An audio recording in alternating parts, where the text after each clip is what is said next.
आप सब जानते हैं दीति के जो पुत्र हुए वह दैत्य हुए और अदिति के जो पुत्र हुए वह देवता हुए।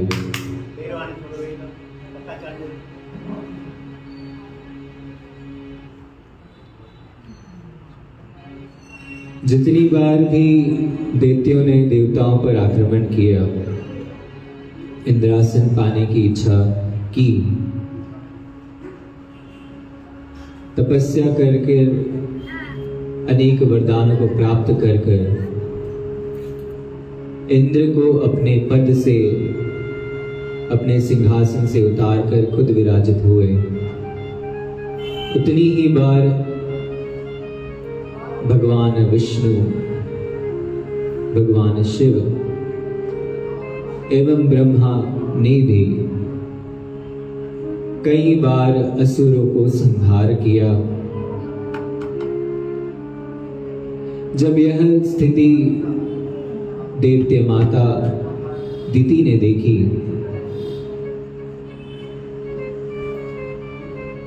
तो उन्होंने यह संकल्प किया कि अब ऐसे पुत्र को जन्म देना चाहिए जिससे देवराज इंद्र का वध हो सके। पुरोहितों को बुलाया गया, ब्राह्मणों को बुलाया गया, यज्ञ करवाया गया, परंतु मंत्र को समझने के लिए भी विज्ञान को समझना जरूरी है। मंत्रों के स्वर अगर शुद्ध ना हो तो अर्थ का अनर्थ हो जाता है। ऐसे ही जब अनुष्ठान किया गया तो ऋषियों ने, पुरोहितों ने सिर्फ एक स्वर उस मंत्र में बदल दिया, जिसकी वजह से उस मंत्र का अर्थ जो होना चाहिए था कि इंद्र को मारने वाला पुत्र प्राप्त हो, उसकी जगह अर्थ हो गया इंद्र से मरने वाला पुत्र प्राप्त हो। पूरा अनुष्ठान हुआ और जैसा कि मांगा गया था मंत्रों में वही प्रदान किया गया। इस गर्भ से वृत्तासुर प्रकट हुआ।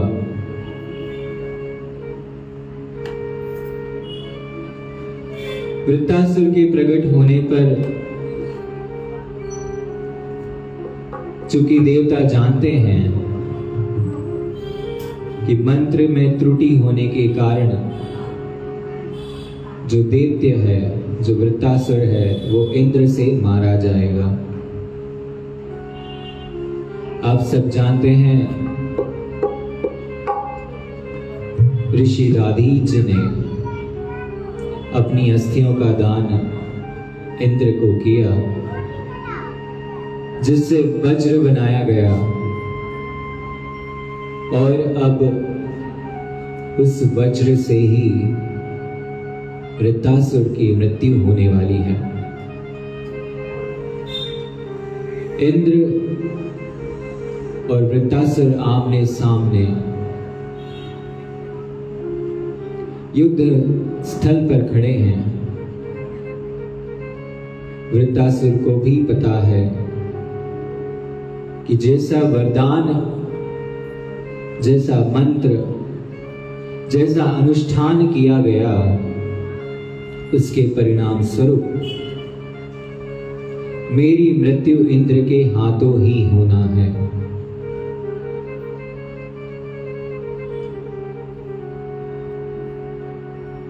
पर वृत्तासुर, और उसको हम याद आज क्यों कर रहे हैं? क्योंकि वृत्तासुर दैत्य कुल में उत्पन्न हुआ, परंतु भगवान विष्णु का परम भक्त है, परम ज्ञानी भी है।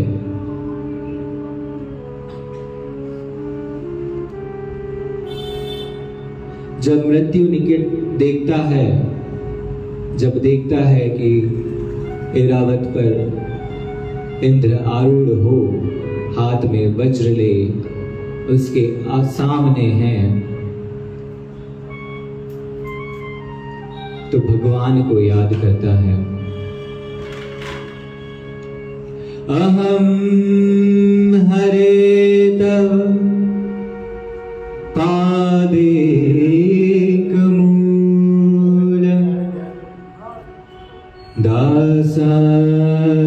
दासानुदासो भवितास्मि भूय। मनः स्मरेता सुपते गुणांस्ते गृणीत वाक् करो तुका।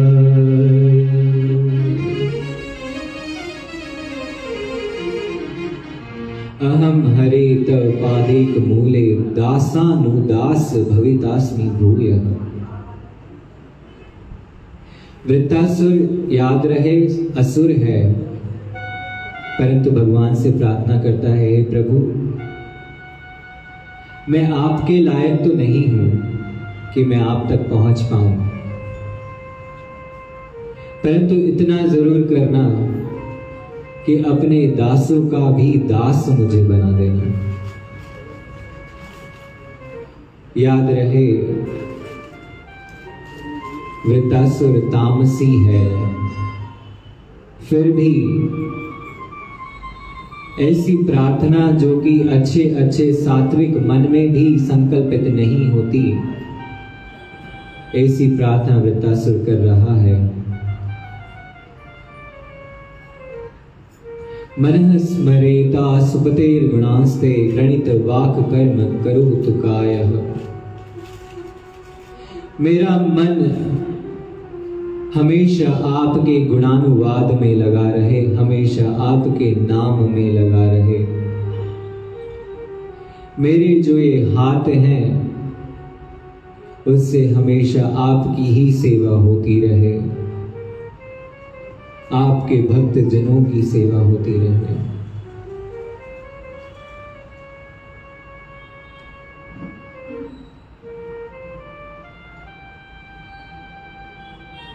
प्रथम श्लोक में वृत्तासुर मांग रहा है, दूसरे श्लोक में कहता है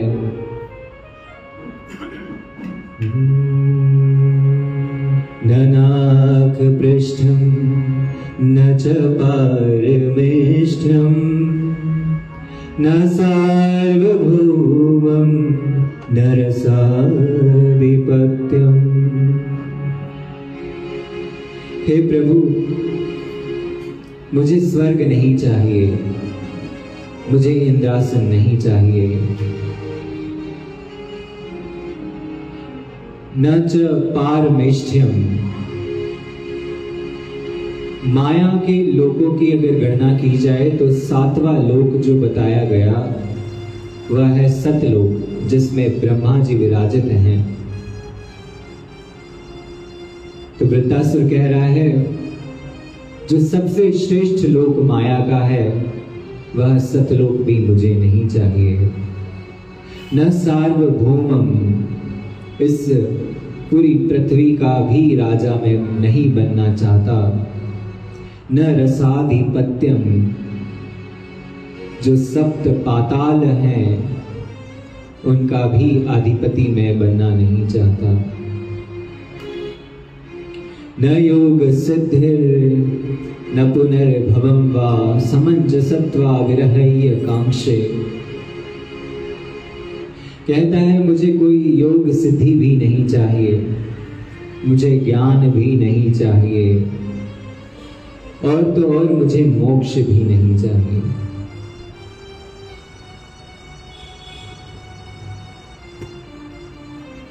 वृत्तासुर अति दीन बनकर भगवान से प्रार्थना कर रहा है।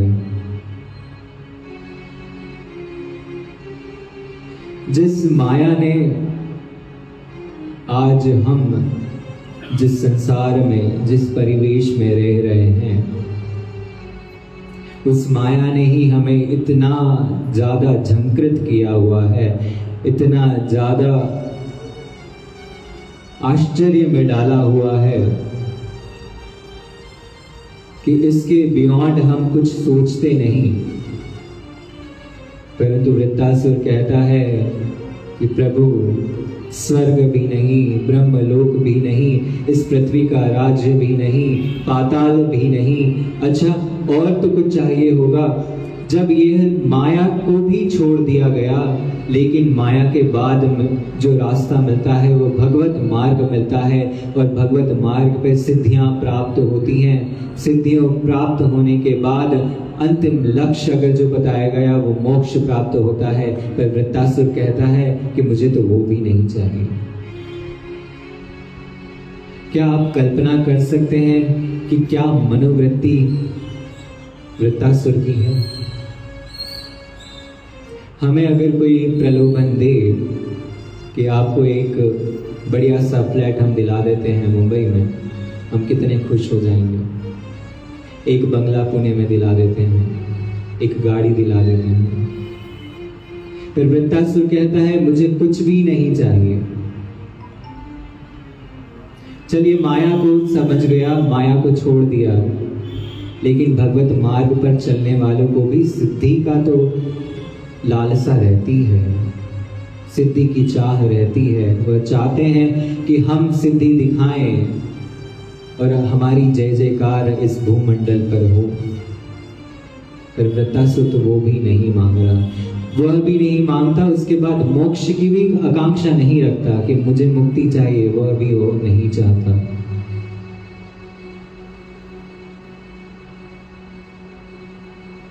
तो वृत्तासुर चाहता क्या है? तीसरे श्लोक में वह बताया गया, अजात पक्षा इव मातरम खगा स्तन्यम यथा वत्सतराशुधाता प्रियम प्रियेव व्यशितम विषन्ना मनोरविंदाक्ष विद्रक्षते त्वाम।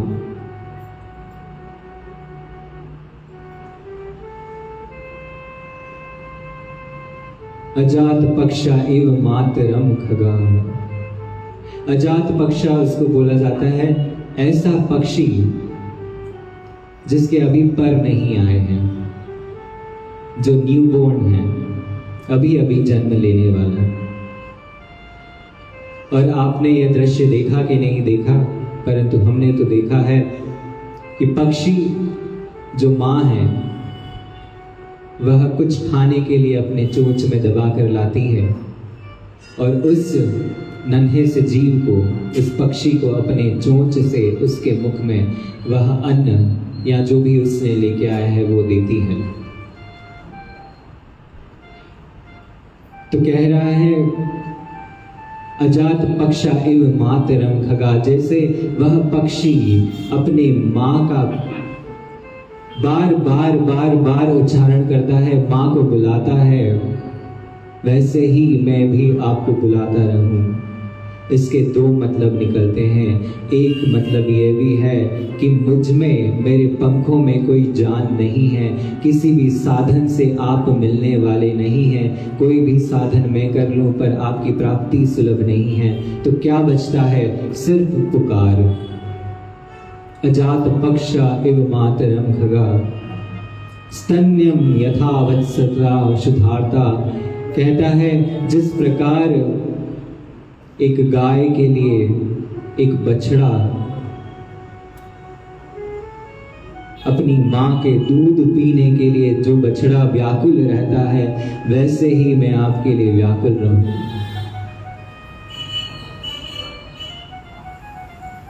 प्रियम प्रियेव विशुद्धम विषन्ना।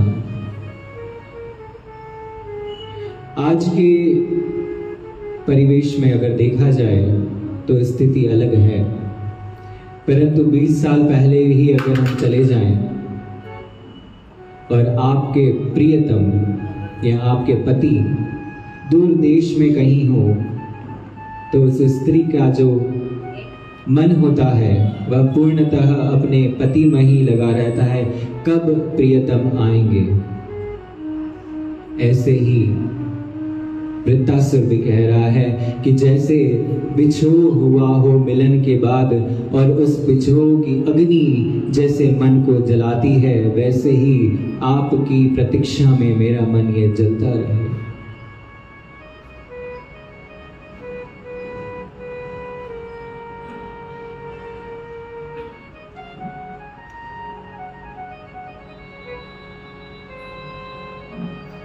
तो हम किसी भी साधन बल से अगर भगवान तक पहुंचना चाहेंगे तो वो पॉसिबल ही नहीं है।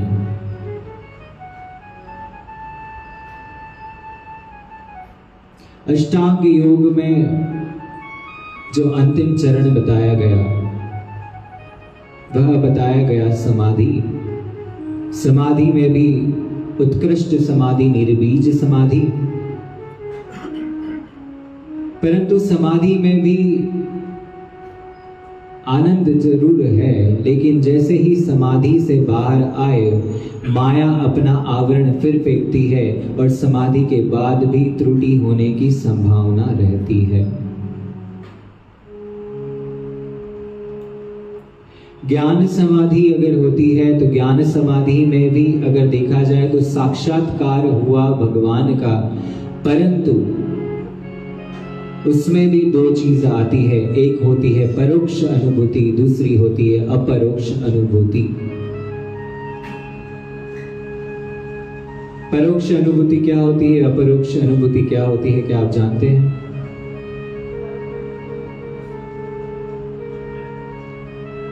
परोक्ष अनुभूति होती है किसी एक पर्टिकुलर स्थान पर ब्रह्म का दर्शन करना। अपरोक्ष अनुभूति होती है सर्व में ब्रह्म का दर्शन करना, मतलब ब्रह्म के सिवा कुछ और न दिखना, यह अपरोक्ष अनुभूति है। तो ज्ञान की उत्कृष्ट समाधि बोल सकते हैं, वह है अपरोक्ष अनुभूति। परंतु उस ज्ञान की अपरोक्ष अनुभूति के लिए बहुत ही परिश्रम करना पड़ता है, और ज्ञान अगर थोड़ा सा भी ज्ञान हमें होता है तो उसका अहंकार इतना ज्यादा होता है कि वही अहंकार हमें नीचे वापस गिरा देता है।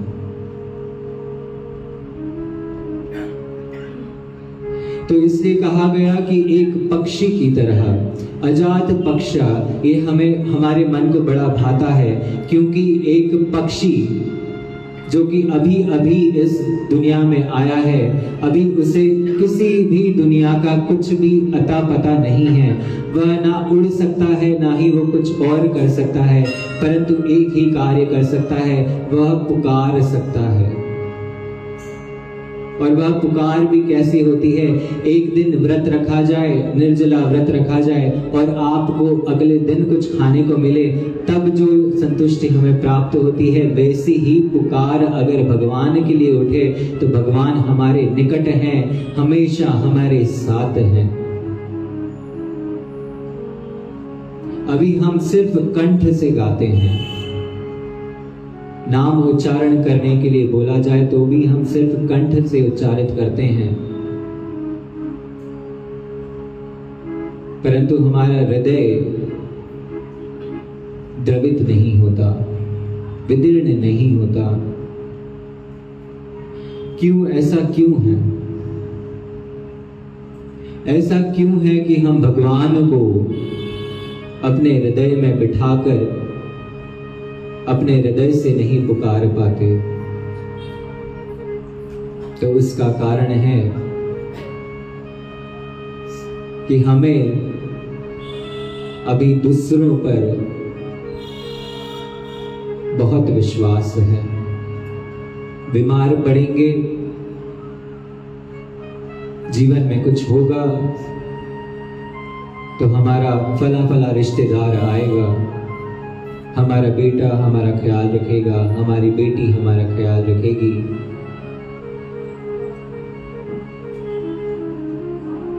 अगर धन का कुछ इश्यू हुआ तो हमारी प्रॉपर्टी हमारे पास है।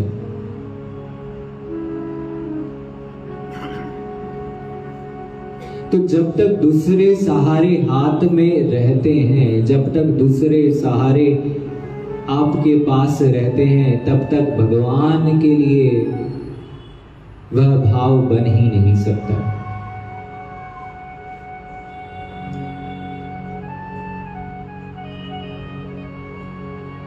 सबसे पहली जो भूल है वह है इस शरीर को अपना मानना। जब इस शरीर को अपना माना तो इस शरीर के सगे संबंधी अपने हुए। इस शरीर को अपना माना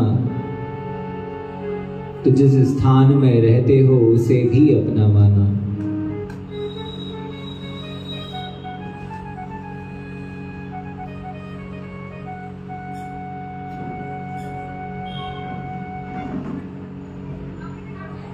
प्रभु परमेश्वर करता धरता है, परंतु कभी भी हमारे मन में एक प्यास नहीं उठती कि हम देखें तो सही कि वह कौन है जिसने यह पूरा संसार बनाया, जिसने यह शरीर बनाया।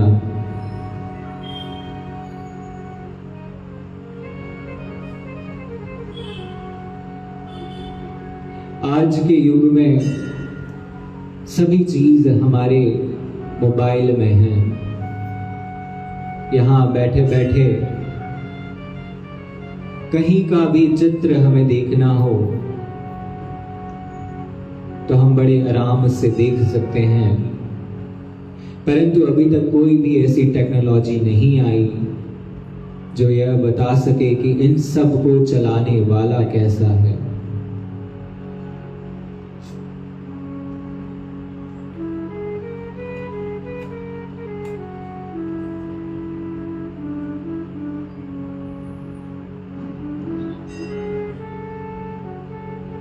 अंतिम श्लोक में वृत्तासुर फिर विनय करता है, ममोत्तम श्लोक जनेषु सख्यम संसार चक्रे भ्रमत स्वकर्म भी। हम जब मांगने पे आते हैं तो हम सारा ही कुछ मांग लेते हैं भगवान से। हमारी दृष्टि हमेशा मांग मांग मांग और मांग पर ही रहती है। नियम भी लेते हैं तो क्यों लेते हैं? ये काम कर देना भगवान, 21 दिन आपको देखने आऊंगा मैं मंदिर में, आपके ऊपर एहसान करने। इतना काम कर देना, 1.5 किलो लड्डू चढ़ाऊंगा। परंतु वृत्तासुर क्या कह रहा है? वृत्तासुर कह रहा है, ये नहीं कह रहा कि सारे पापों को मिटा दो, पुण्य प्रदान कर दो। वृत्तासुर कहता है, जो भी मेरे कर्म हैं, उन कर्मों की वजह से जो भी मुझे जन्म मिले, जहां जहां भी मैं जाऊं, भगवान सिर्फ इतना करना कि आपका बिछोड़ा ना हो, आपका नाम हमेशा मेरे साथ हो। ऐसे ऐसे परिवेश में मुझे रखना जहां पर भक्त हो। याद रहे, मैं बार बार इसलिए बोल रहा हूं कि वृत्तासुर मनुष्य नहीं, असुर है, फिर भी इतना निर्मल मन। जब यह स्तुति संग्राम में वृत्तासुर ने करी इंद्र के सामने, तो इंद्र ने भी वृत्तासुर की तारीफ की है। यह प्रसंग श्रीमद् भागवत महापुराण में है। तो वृत्तासुर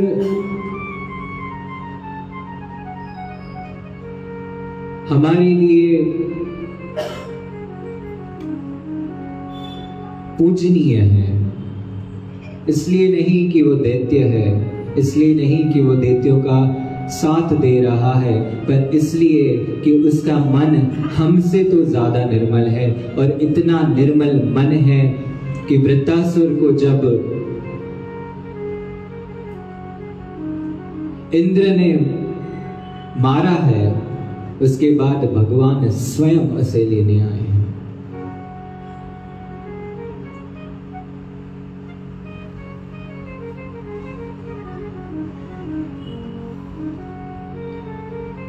हमेशा भगवान से यही मांग होनी चाहिए, प्रभु जो भी कार्य हमने आज तक किए इस जीवन में भी अगर हम देखें तो बहुत अच्छे कार्य तो नहीं है। पूर्व जन्म का हमें कुछ पता नहीं, हमारे पूर्व जन्म में भी अनेक पाप बने होंगे, परंतु आपसे यही प्रार्थना करते हैं कि हमें निरंतर जिस भी योनि में, जिस भी जन्म में हम जाएं, जिस भी वेश परिवेश में हम जाएं, भगवान सिर्फ और सिर्फ इतनी कृपा करना कि आपके भक्त जन का सानिध्य मिल सके, आपका सत्संग मिल सके। सिर्फ इतनी सी मांग होनी चाहिए। आज हम प्रकृति को भी चैलेंज करते हैं।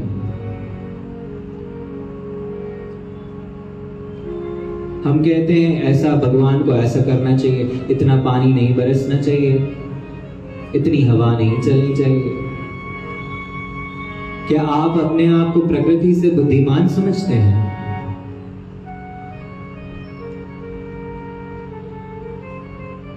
तो प्रकृति को ना सिखाएं।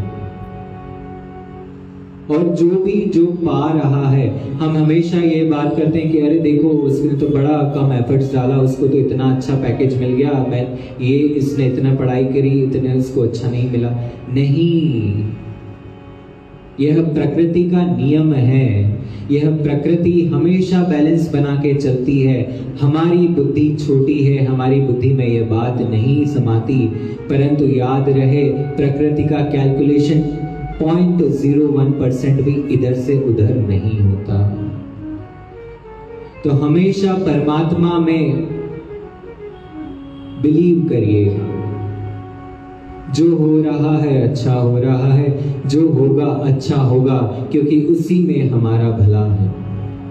और कुछ मांगना भी है तो वृत्तासुर की तरह ही यही मांगिए कि सत्संग मिलता रहे, हरि चरणों में रति बनी रहे, भगवद नाम स्मरण चलता रहे। यही मांग होनी चाहिए। और इसके अलावा अगर और कुछ भी मांगा तो यहां तो कुछ स्थिर रहता नहीं है।